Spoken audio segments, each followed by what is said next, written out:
From the National Newsroom of the Canadian Press, I'm Rob Westgate. The Toronto Blue Jays have won the opening game of the World Series. 11-4 was the final over the Los Angeles Dodgers.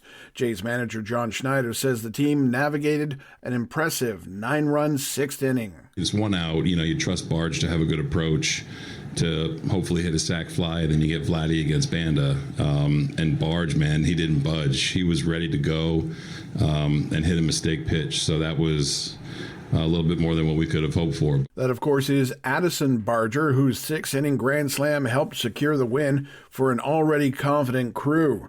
Game 2 of the best-of-7 series goes later tonight in Toronto. Meanwhile, Donald Trump says he's not that inclined to meet with Prime Minister Mark Carney when the pair of leaders attend the same two Asian summits over the next week. The U.S. president made it known that he was not happy about an ad campaign from Ontario that featured Ronald Reagan describing the negative attributes of tariffs. He immediately called off all trade talks with Canadian officials and said the campaign was aimed at swaying the U.S. Supreme Court as it decides whether or not Trump has the power to impose his sweeping tariffs. The Premier of Ontario says he has agreed to drop the TV ad campaign, which is stirring up this controversy, and that comes after speaking with Prime Minister Mark Carney. However, Doug Ford says the ads will continue to air through the weekend so that their anti-tariff messages can be seen by a large American audience during the first two games of the World Series. Alberta Premier Danielle Smith says she supports ending the campaign, arguing that diplomacy is the best way to resolve the trade dispute. Alberta teachers are bracing for legislation that will order them back to work come Monday. However, the head of their union, the Alberta Teachers Association, says no formal negotiation meetings are scheduled for the remainder of this weekend. Jason Schilling says they're ready to negotiate, but want the other side to make the first move. The Office of Finance Minister Nate Horner says the province cannot afford what's being demanded and that it wants the union to propose a lower offer. People in the former fishing community of Galtis are hoping to lure pickleball tourists to their unique wooden court along Newfoundland's remote southern coastline. Galtis is only accessible by ferry or helicopter, but resident Martine Blue says that should not stop curious players from checking out the new court. It's just a few steps away from the ferry where it lands.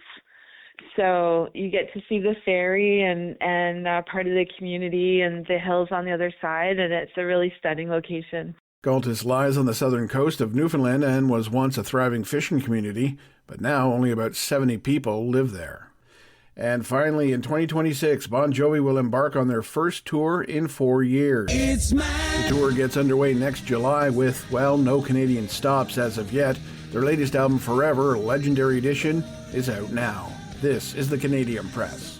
In sports, the Toronto Blue Jays are opening the 2025 World Series with an emphatic victory. Dalton Varsho and Alejandro Kirk hit 2-run homers, and Addison Barger hit a grand slam, all part of an 11-4 win over the LA Dodgers. Blue Jays manager John Schneider says it was a full team effort with everyone ready, even before the first pitch. So much credit to the guys up and down the lineup being ready to come into the game. They were ready during BP. Game 2 in the best-of-7 series is set to be played later tonight in Toronto. Elsewhere, the Calgary Stampeders took a major leap towards securing a home game in the West Division semifinal, defeating the rival Edmonton Elks 20-10 in what was the final regular season game for both squads. And finally over to the NHL with a pair of identical scores, the Winnipeg Jets earning a hard-fought 5-3 victory over the Calgary Flames. Meanwhile, the Buffalo Sabres snapping a 5-game skid against the Toronto Maple Leafs with a 5-3 win at home. From the Canadian Press, I'm Rob Westgate. Thanks for listening. Don't forget to follow and subscribe. For more of today's top stories, visit thecanadianpressnews.ca.